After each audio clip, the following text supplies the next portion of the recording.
সরকার আগামী 12 অক্টোবর থেকে দেশে প্রথমবারের মতো জাতীয়ভাবে টাইফয়েড টিকাদান কর্মসূচি শুরু করতে যাচ্ছে। এই কর্মসূচিতে 9 মাস থেকে 15 বছরের কম বয়সী প্রায় 5 কোটি শিশু কিশোরকে বিনামূল্যে 1 ডোজ ইনজেকশনের মাধ্যমে টিকা দেওয়া হবে।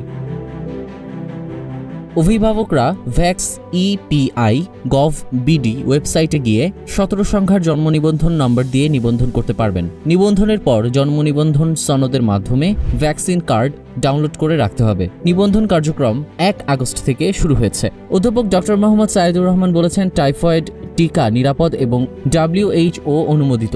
সাধারণ পার্শ্ব প্রতিক্রিয়া হিসেবে ইনজেকশনের স্থানে ব্যথা বা সামান্য জ্বর হতে পারে। বড় কোনো ধরনের প্রতিক্রিয়া নেই।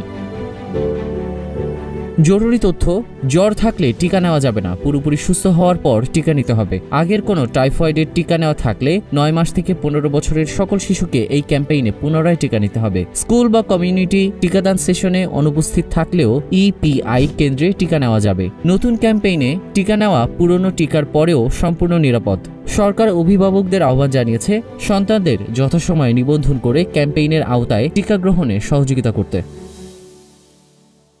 News desk, news flash 71।